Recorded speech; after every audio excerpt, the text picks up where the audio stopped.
Eżis semmija nilqawkom għal programm ieħor taħt il-qoxra preżentat minni Rachel Degwara imtella mill-Kunsill Nazzjonali tal-Ktieb. Illum fil-programm letterarju tagħna se niltaqgħu mal-kittieb għalliem u soċja tal-Mużew Robert Aloisio li nistgħu ngħidu ħoloq niċċa ta' kitba bil-Malti dwar suġġett partikolari, il-mafja u l-Knisja, u personaġġi li nqatlu mill-mafja u t-tagħlim li jagħtuna fost oħrajn. Se nitkellmu miegħu dwar dawn il-kotba. Nilqawk fl-ispazju tagħna, Robert, kif inti? Tajjeb, grazzi. Robert, inti l-awtur ta' sitt kotba li 4 minnhom huma dwar il-mafja u l-personaġġi li ġilduha. L-ewwel nett, minn fejn bdiet il-ħajra biex tirriċerka u tikteb bil-Malti dwar il-mafja? Sewwa, hija xi ħaġa forsi stramba u xekk li nsib ħafna li jistaqsuwieli, huwa suġġett li ma nsibux fuq bil-lingwa tagħna ħlif daw it-tliet kotba naħseb illi ktibt jiena. Il-mafja u fenomenu li beda sqallija, allura mhux il-bot minna, ilu madwar xi seklu u nofs, sewwa, u nafu x'hekk bil-qrubija bil-viċinanza li hemm bejn Malta u Sqallija, xi 60 mil biss. Tanti jaqrejb li pereżempju l-ġimgħa l-oħra il-vulkan Etna żbroffa u kellna postijiet Malta li rajnieh, ġifieri hija xi ħaġa hekk viċin. Malta u Sqallija għandhom storja komuni li tmur lura aktar minn 2000 sena u Malta nistgħu ngħidu li pratikament kienet parti minn Sqallija għal ħafna żmien. Dawk ta' ġenerazzjoni tiegħi mbagħad li twilidna dawk li kienu snin 70, iż-żożija tagħna kienet immarkata minn dak li ġara Sqallija. Jekk nieħdu eżempju snin 80, is-snin li kont fihom tifel jiena, il-mafja Sqallija qatlet iktar minn 1000 ruħ bejn politiċi, mħalfin u ġurnalisti.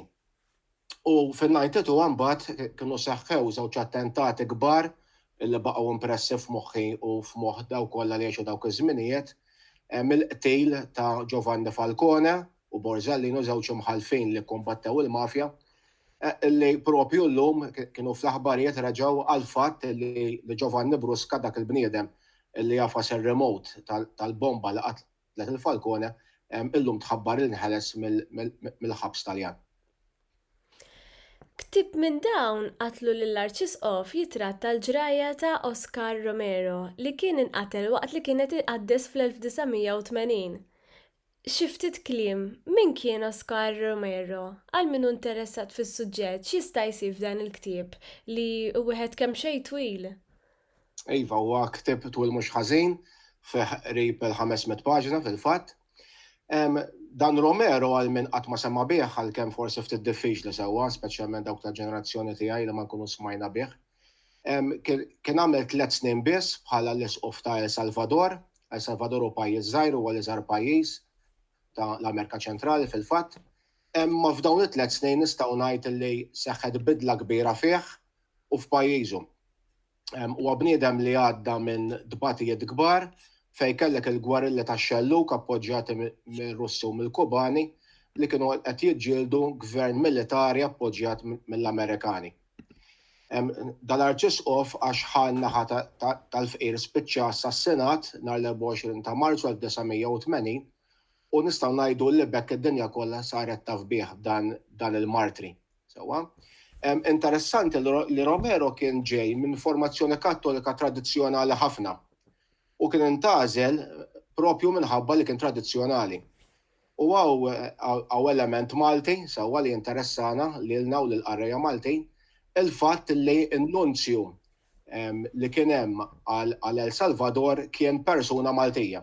Sewwa, ġifieri kellna l-isqof Ġerada Malti illi kien nunzju hemmhekk illi proponih il-Romero bħala isqof propju minħabba li kien tradizzjonali u wara d-dispeċieħ, għax saqqed bidla kbira f'dan Romero. Sewwa li ġara kien li fis-sitwazzjoni li kien fiha kien impossibbli li jibqa' jħares lejn il-massakru li kien qed isir f'pajjiżu fuq il-bdiewa, fuq il-campesinos isejħulhom ir-raħħala li kien hemmhekk u fuq is-saċerdoti wkoll. U Romero spiċċa li sar il-vuċi tal-fuqra, in-nies li qed ibatu. Sewwa, dan Romero kien isqof. Ġifieri mhux figura politika, saħallija li ġebbet minn kull naħa politika biex jgħidu li kien ma' naħa u mhux ma' oħra, ma fuq kollox u kien Kristjan Kattoliku tajjeb. Kien predikatur tajjeb ħafna li ġbet il-folol, iżda u ma kienx intellettwali jew xi teologu. Il-karattru tiegħu kien timidu idum biex jiddeċiedi. Tant li ma kellux biex ngħidlek il-kwalitajiet li jagħmlu heroj, li jagħmluh martri, ma fil-fatt hekk sar. Il-qawwa tiegħu kienet qawwa li ġaba mir-relazzjoni li kellu ma' Ġesu Kristu, it-talb li kien idawwal kull deċiżjoni tiegħu. Kien propju t-talb taħ il-forza li jaffaċċja l-mewt li kien jaf li kienet qrib u li tant kien jibża minnha. Ġifieri hu bħala karattru kien tip beżżieħ, tant fil-ktieb tiegħi għandi kapitlu fuq il-psikoloġija tiegħu. Sewwa ma hu rnexxielu jeleb dawn it-traits fil-karattru tiegħu u sar dak li fil-fatt sar. Il-ġraja ta' Romero nista' nħallsu liha bħala parti mill-ġraja tal-Knisja u l-ħidma tagħha favur il-batut u l-fqir. Iżda il-ġraja tipponta anke lejn il-qasma fil-Knisja nnifisha kif jinnota Patri Mark Montebello. Il-Knisja għandha tinvesti fis-seta jew tara li tkun aħjar rappreżentanza tal-fqir u l-batut billi wkoll tikkritika lil poter fosthom lill-gvern kif għamel Romero. Sewwa, jekk nieħdu l-Romero bħala mudell, kif għadna kif semmejt, u ġġieled biex ngħidlek kull naħa. Sewwa, ġifieri b'kuraġġ u b'sofferenza kbira kif seta' akkuża kemm lill-poter li kien hemm dak iż-żmien li kien tal-lemin, il-lemin estrem nistgħu ngħidu, imma anke lill-gwerilli komunisti. Sewwa, ġifieri hu fittex il-medjazzjoni. U allura sar preżenza skomda f'dil-gwerra tal-ideoloġiji. Kienet klima ta' mibeda kbira li kienet jgħix fiha u fittex kemm jista' jkun is-soluzzjoni paċifika li kienet tidher impossibbli. Kien jaf li qed jirriskja ħajtu, tant li darba qal kienu intervistawh li se joqtluni imma ma nafx jekk hux in-nies minn tal-lemin se joqtluni jew tax-xelluk. Ġifieri kien f'periklu kemm minn naħa u kemm minn oħra.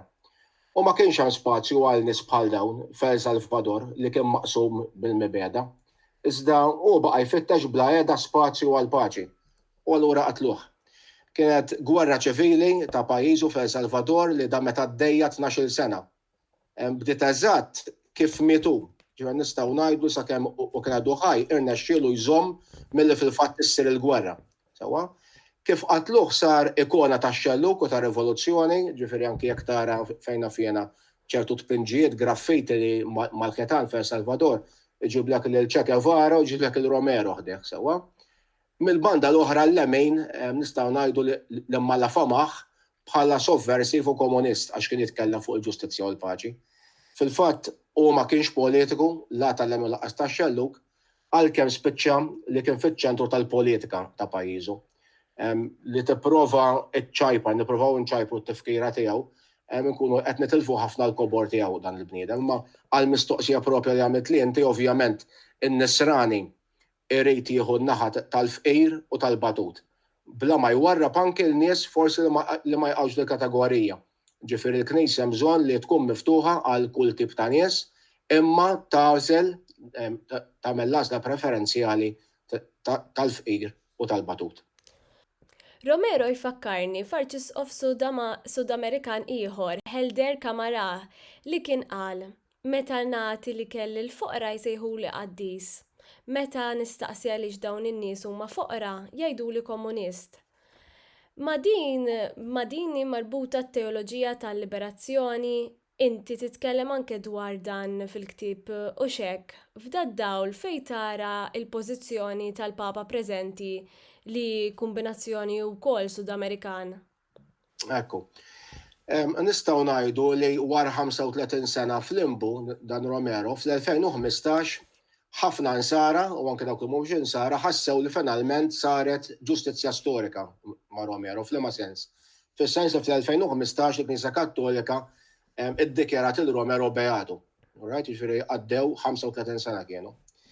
Għal ħafna l-beatifikazzjoni ta' Romero fl-2015 u l-kanizzazzjoni tiegħu mbagħad li ġiet l-estin wara fl-2018 kienet sinjal b'saħħtu ta' tama għal foqra u għal daw kollha li jaħdmu għal ġustizzja soċjali.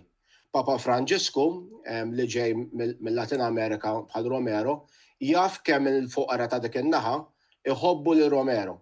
Sewwa kellu sem kbir biex Romero jkun ddikjarat bħala beatu u qaddis. Jekk nieħdu żmien li kien għadu isqof ta' Buenos Aires, Papa Franġisku, Bergoglio ġifieru kien jismu, imbagħad wara sar kardinal, in-nies tal-Arġentina u kien talabhom biex ma jmorrux Ruma fil-ġurnata li sar kardinal u minflok il-flus li kellu f'moħħhom li jonfqu biex isifru biex jivvjaġġaw, ikunu flus li jagħtuhom il-fuqra. F'Ruma fil-fatt huwa iffesteġġa waħdu il-ħatra tiegħu ta' kardinal, ġifieri ħadd minn pajjiżu mill-Arġentin u mill-familja tiegħu ma tela hemmhekk. Jekk anke taqra l-biografija tiegħu li kienet ħarġet il-Vatikan għal dak iż-żmien nistgħu ngħidu li l-iqsar waħda kienet nofs paġna kollox. Bħala kardinal huwa kien magħruf għall-umiltà u l-impenn tiegħu għall-ġustizzja soċjali. Kien jgħix ġo appartament żgħir flok f'palazz, fil-palazz tal-Isqof, kien juża trasport pubbliku flok il-karozza b'xofier u kien isajjaru stess. Jon Sobrino li huwa Ġeżwita u ħabib ta' Romero li għadu ħaj, qal kien li qabel ma lħaq Papa kien hemm ħafna jgħidu li jekk isir Papa li ħajnadda fil-kurja xi ħaġa li qed narawha bħalissa sewwa, ġifieri d-disciplina li qed jagħmel anke fuq ċerti kardinali. Juri kellna każijiet li sospenda kardinali u sifijiet propju minħabba li ma jgħixux il-faqar li jipritkaw. Jekk insemmu mbagħad affarijiet oħra, fiżmien li kien isqof ma qatx lura milli jitkellem fuq problemi soċjali, ekonomiċi, politiċi tal-Arġentina. U fid-diskorsi tiegħu kien jisħaq u anke llum hekk għadu jagħmel li bnedmin kollha huma aħwa u l-Istat u l-Knisja għandhom jagħmlu minn kollox biex kull bniedem iħossu milquh, rispettat u aċċettat. Żgur li kienu jieħdu gost nies bħal Romero, bħal Borsellino, bħal Don Pulizi, forsi nsemmu Zied Tart u oħrajn li kieku qed jgħixu f'dan iż-żmien ta' Papa Franġisku. Dawn il-martri li kellha l-Knisja ttamaw illi jasal Papa li jkun impenjat għal riforma ta' Knisja fqira għal foqra u għall-imwarbin. Żgur li kienu jħossuhom imsaħħin fil-fidi tagħhom, jisimgħu lil Franġisku jgħid li r-realtà se tifhimha biss jekk tara mill-periferija. Mill-banda l-oħra żgur li jitniktu sew kienu li ma tgħaddix ġimgħa li Papa Franġisku nafu li ma jiġix attakkat daqqa b'mod pubbliku, daqqa b'mod indirett minn ċerti politiċi u xi drabi anki minn nies fil-Knisja stess. Kieku għadhom ħajjin daw jiena ċert li jollu leħinhom u jaqbżu għalih għal dan il-Papa. Robert, ma nistgħux ma nsemmux persuna li ċerta li inti kont tafa, Patri Ġwan Xerri li ħallina ftit tal-jimilu. Ħidmitu ħajtu jidħlu fit-tema tal-programm tal-lum u naħseb kieku kien ikun mistieden eċċellenti miegħek. Kif tafu? Hija kien xokk għalija u għal dawk kollha li konna nafuh. Kont nafu ħel Patri Ġwan għalkemm xtaqt li sirt nafu iktar għax ftit kienu drabi li ltqajna flimkien imma anke jekk tiltaqa' miegħu darba kien bniedem li ħalli fik marka li tibqa'. Anke jekk tara ġifieri dak li inketeb fuq is-social media, daw kollha li ltaqgħu miegħu mqar darba il-dan il-Patri baqgħu semmuh. Għal minn forsi il-dan ma jafux li Patri Ġwan Xerri u m'għandihomx tort li ma jafux għax fil-fatt minn 50 sena li kien ilu Patri, 47 minnhom għamilhom il-Brażil. Sewwa kien jinżel spiss Malta, jekk tista' tuża l-kelma spiss, u f'dawk id-drabi li kien jinżel kien anke impenjat hawn Malta, sewwa anke fil-politika, fil-ħajja tal-politika hawn Malta. Jiena kelli x-xort li nintervistaħ propju għall-ewwel ktieb tiegħi dwar Romero u kien anke tkellem fuq Skype waqt li l-launchjajt waqt li nedejt dan il-ktieb kien l-2015 sewwa. Nafu wkoll għax qabel ma daħal mal-Patrijiet kien soċju, kien tal-mużew fil-qasam ta' Tastema, jien ma niftakrux ovvjament minħabba li kbar minni, ma kien kellimni hu fuq dil-ħaġa li kien tal-mużew, kien fuq kollox nisrani veru u l-imħabba li kellu għal-fuqra u għal-batut kienet imħabba mnisla mill-imħabba li kellu lejn Ġesu. Sewwa.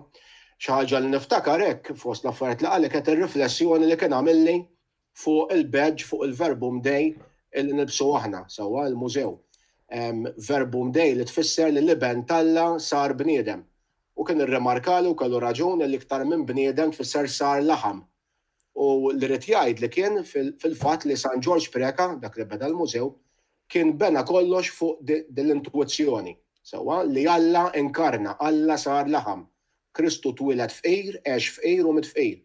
U ma setax isir iktar konkret u tangibbli minn hekk kienet intuizzjoni illi kienet ukoll f'Romero. Sewwa din illi kien kiteb il-foqra huma l-inkarnazzjoni ta' Kristu miċraret li jilbsu mill-ħarsa tagħhom, mill-ġrieħ tagħhom, ir-ruħ li tħobb issib u tqim lil Kristu. Immorru għas-suġġett lura s-suġġett tal-mafja fi Sqallija. Fil-ktieb Knisja u Mafja titkellem dwar id-diskors tal-Knisja fi Sqallija kontra l-mafja, billi tieħu spunt interessanti minn kif kien armat il-post fejn kien qed jistaħba l-kap ta' Cosa Nostra Bernardo Provenzano. Meta nqabad, x'kien ġibidlek l-attenzjoni minn dan l-avveniment? Kif tiżvolġih fil-bqija tal-ktieb? Min kienu dawk il-qassisin qalbina li bħalek innutaw din l-istramberija u tkellmu dwarha? Iva, propju il-ktieb bdejtu d-daħla tiegħu b'dan il-fatt. Li fl-2006 kellek il-pulizija fl-Italja li qabdet il-dan Provenzano, sawallu mejjet, mit fil-ħabsa l-inqas, illi wara 43 sena maħrub, staġbu kif dan il-kap assolutu violenti tal-mafja, fi Sqallija seħula l-Cosa Nostra, li l-akbar mafja li kien hemm fid-dinja f'dak iż-żmien, kien qed jistaħba ġo post fqir. Sewwa u jgħix ħajja sempliċi, ġifieri dak li jkun jaħseb jisu bħal films tal-Godfather mhux hekk li ħansibuh ġo xi villa kbira, imma da sabuh ġo post fqir. Imma hemm dettall ieħor li forsi traskuraw ħafna li laqatni iżjed lili. Il-fatt li f'dak il-post fqir kien qed jgħix bniedem li jidher li kien jemmen ħafna l-inqas jidher. Sewwa kellu ħafna santi, statwi sagri, simboli tal-fide kattolika, strumenti ta' talb, kuruni, eċċetera. Kif sirt naf din ħaġa, ħsibt li dan kien biss dettall li għandu x'jaqsam ma' Provenzano, każ speċi tiegħu partikolari.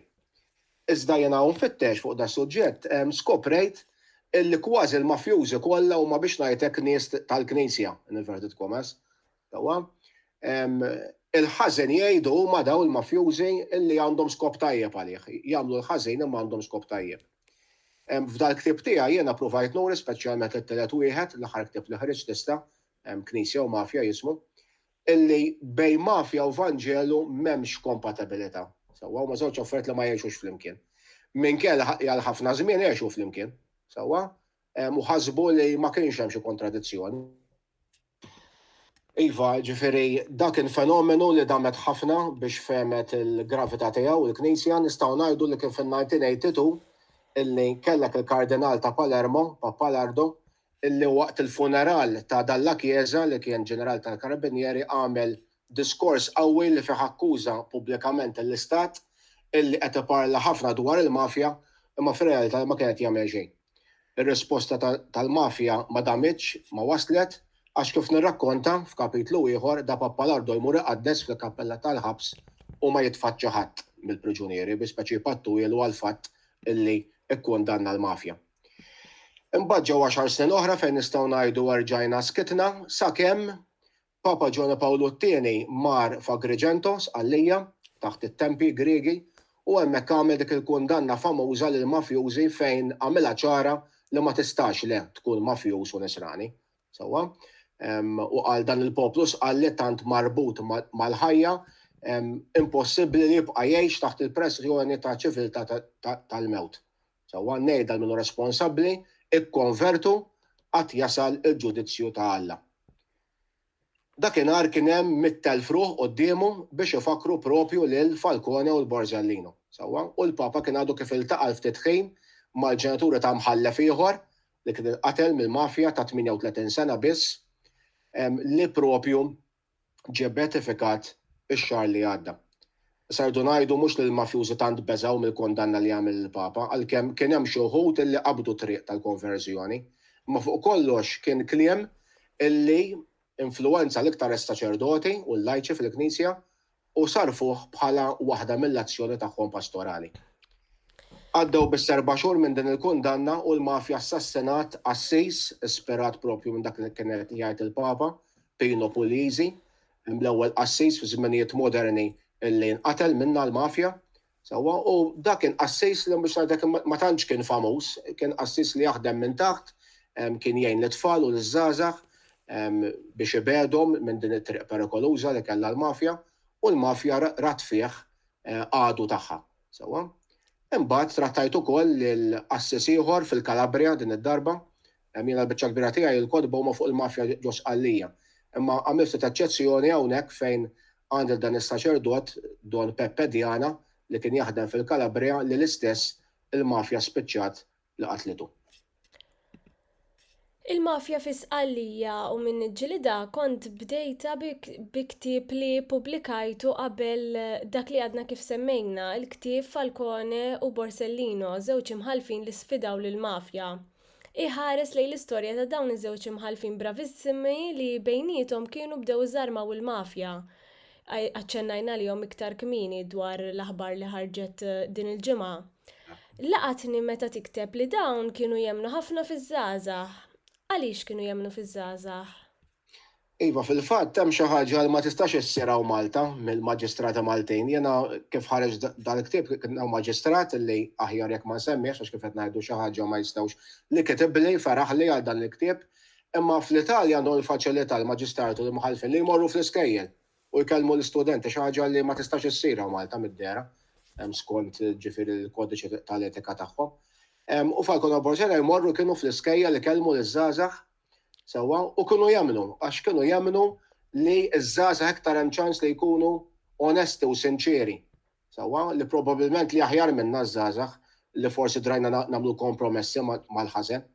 Jekk taqra anki x'qal Borsellino waqt minn dawn l-imħalfin qal il-ġlieda fuq il-mafja għandha tkun moviment kulturali u morali li fih jieħu sem kulħadd, mod speċjali żgħażagħ li disposti iktar li jħossu l-ġmiel tal-libertà u jiġħdu l-intiena tal-kompromess morali, tal-indifferenza, il-viċinanza u l-kompliċità. Ġifri anke jekk taqra xejn x'qalu dawn l-imħalfin, qed induna l-fiduċja kbira li kellu. U meta jiena sir tal-lim bdejt ninnota kemm l-istudenti sewwa dan huwa suġġett li jaffaxxinhom ġew dawn il-personaġġi kbar. Aħna forsi għandna l-idea li jaffaxxinaw bisruhom minn plejers tal-futbol jew ta' sports ieħor li jaqalgħu l-miljuni fis-sena, imma laqqas temmen kemm iż-żgħażagħ tagħna għandhom ammirazzjoni lejn persuni ta' valur. Sewwa, u rridu nkunu aħna l-adulti u l-edukaturi li nlaqqawhom magħhom. Sewwa. Jien darba staqsejthom biex jiktbu xi ħaġa, għenuni daw it-tnejn biex ma nċedix, sewwa qudiem id-diffikultajiet jien ma nċedix. Għalmuni naqbes għal min jagħtibati b'mod inġust. Tallimt kemm il-ħajja hija prezzjuża u kemm irrid nibża liha. Sewwa, imma kemm għall-mafja u għat-terroristi l-ħajja umana ma tfisser xejn, nies imsieken. Tallimt li m'għandix inkun passiv għax inkellek inkun passiv inkun kompliċi. Tifhem ġifieri da biex insemmilek ftit. Kemm huma kapaċi iż-żgħażagħ tagħna iħarsu lejn it-tajjeb u jażluh. U xi ħaġa li Falcone kien ħobb jgħid hija li l-mafja veru hija fenomenu kbir imma mhix xi ħaġa invinċibbli li ma tintrebax. Kien jgħid nemmen li se nikkonfrontaw ruħna magħha għal żmien twil imma mhux għall-eternità għax il-mafja fenomenu uman u bħal fenomeni kollha umani għandha bidu u allura irid ikollha tmiem ukoll. Sentenza oħra li laqtitni iżda hija li rridu naċċettaw li l-mafja tixbaħna. X'rid jgħid biha? Iva, fil-fatt hija sentenza oħra ta' Falcone li għadna kif semmejt ta' dal-imħallef laqat il-mafja. Illi il-quote sħiħa qiegħda jekk irdu niġġieldu l-mafja b'mod effikaċi, importanti li ma nittrasformawhiex f'monstru u laqqas naħsbu li xi qarnita jew xi kankru. Hemm bżonn naċċettaw li tixbaħna. Dan aħna li niftakru dawk iż-żminijiet kien hemm anke series li jisimha La Piovra, il-qarnita, fejn xeħħu kienu l-mafja ma' qarnita li t-tentacles tagħha soba tagħha kienu jitlu kull imkien f'kull post. U dan huwa periklu għax tibda taħseb illi l-mafja xi ħaġa l-bot minnha. Meta fir-realtà l-mafja hija aħna, għax ġifieri. Ġifieri il-mod żbaljat kif inġibu ruħna. Bħal pereżempju, ċerti prattiċi kollettivi li tevadi t-taxxa pereżempju, li tixxaħħam l-omertà, ġifieri dak is-skiet li jtarrax, dak is-skiet li joqtol imma, sewwa. Il-mod kif nibnu r-rabtiet soċjali bejnietna, l-ħabib tal-ħabib aħna nsejħulhom, dik l-idea tal-pjaċiri, sewwa, dik l-idea li neħdu ħsieb dak kollu tagħna qabel is-sens ta' responsabilità soċjali, dik tfisser li mafja hija aħna. Sewwa il-mafja mhix il-bot minnha, biżżejjed inħarsu anke lejn dak li qed jiġri f'pajjiżna, jiena trattajthom daw is-suġġetti qabel ma bdejna mbagħad naraw ċerti affarijiet anke f'pajjiżna b'xorta ħażina. Ġifieri l-ewwel ktib tiegħi fuq il-mafja ktibtu 4 xhur qabel ma qatlu lil Defni. Ġifieri murejd li ċertu termini anke ta' omerta u hekk bdew jissemmew mbagħad tant b'mod frekwenti. Robert, minn barra li inti kittib ta' dan is-suġġett, inti wkoll għallim fi skola tal-Knisja. Kif testendi dak li riċerkaj dwaru fil-ħajja tiegħek ta' kuljum maż-żgħażagħ? Oscar Romero, l-imħarfin Borsellino u Falcone u karattri oħra li sfidaw lill-mafja jinspirawk fit-tagħlim lill-istudenti, forsi anke torbot dil-mistoqsija ma' ktieb ieħor tiegħek 10 żgħar imma kbar.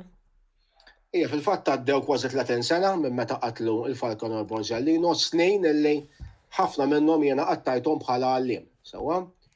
L-istudenti tiegħi insiba faċli li nkellemu fuq dawn l-eroj ta' żmienna li qatlithom il-mafja li dejjem isperawni għal sens ta' servizz u ta' ġustizzja li kellu. Il-mentalità mafjuża u l-kultura tal-mafja mhix xi ħaġa aljena għal Malta, sewwa? Il-klientalizmu, il-favoritiżmu, il-korruzzjoni huma l-marka tagħha il-mafja. U l-mafja nistgħu ngħidu daħlet ukoll fil-politika, ma daħletx illum u laqqas il-bieraħ. Il-marda ilha magħna, kif qal Falcone kienet jitkellem fuq sqallija huma tot ukoll għal Malta. Din hija problema ta' persuni. M'hemmx partit tat-tajjeb u partit tal-ħażin. Sewwa ġifieri kull persuna onesta li tidħol fil-politika tkun f'periklu jekk tkun persuna li trid tgħix b'mod ġust. Ġifieri jekk tgħid le dejn u tibqa' mexja f'dak li hu tajjeb, f'dik li hija legalità, taf li xi drabi kollha tħallas prezz għoli għal dak li temmen fih. Finalment, Robert, minn fejn nistgħu nixtru l-kodba tiegħek u għandek xi proġetti oħra għaddejjin? Iva, il-kodba tiegħi ħafna minnhom jistgħu jsibuhom fuq website minn sejjedmalta.com, sejjedmalta.com, ġifieri anki hija l-kumpanija speċi ta' kooperattiva li pubblikajt dawn il-kodba magħha. Il-ħanut wieħed fejn jistgħu jsibuhom hekk b'mod fiżiku li marru jixtruhom huwa l-Librerija Preka, il-bookshop li għandha s-soċjetà tagħna ġewwa tal-Bajda. Min għandi wkoll da jistgħu jakkustaw jekk jikkontattjaw lili. Il-proġetti tiegħi iva, din is-sena jekk nimxu kollox kif għandna pjanat, għandi żewġ kodba oħra, ġifieri f'sena se nkun ħriġt tlieta. Il-ktieb li jmiss huwa għal Settembru li ġej kellha jrid li ħajkun fuq personaġġi kbar minn tas-seklu 20, fuq 20 personaġġ tas-seklu 20 l-istess li nuża jien anki fl-iskola biex nagħllem bihom u neduka bihom l-istudenti tiegħi. U f'Novembru li ġej mbagħad xi ħaġa marbuta iktar forsi ma' dak li naħdem jiena qed nikteb bħalissa tinsiba interessanti ħafna il-history tal-iskola fejn għallem jiena li l-iskola St. Michael sewwa li din is-sena tal-75 sena tagħha u xi darba forsi nkellimkom fuq għax bdiet minn wieħed li kien jaħdem it-tarzna. Jiġifieri mhux minn xi ħadd li mar xi kors tal-università jew xi ħaġa minn ħaddem tat-tarzna li ħareġ minn hemmhekk, iddeċieda li jieqaf mit-tarzna li kien xogħol dak iż-żmien li kien sikur ħafna. Irriskja kollox, irriskja l-futur tiegħu u beda skola mix-xejn. U beda skola mix-xejn. U din is-sena din l-iskola li fiha jiena naħdem tara l-75 sena tagħha. Robert, grazzi ħafna, kellna intervista interessanti immens u nirringrazzjaw ukoll is-semmija talli tawna widen għal programm ieħor taħt il-qoxra. Inaqdu magħna bħalhom ġimgħa.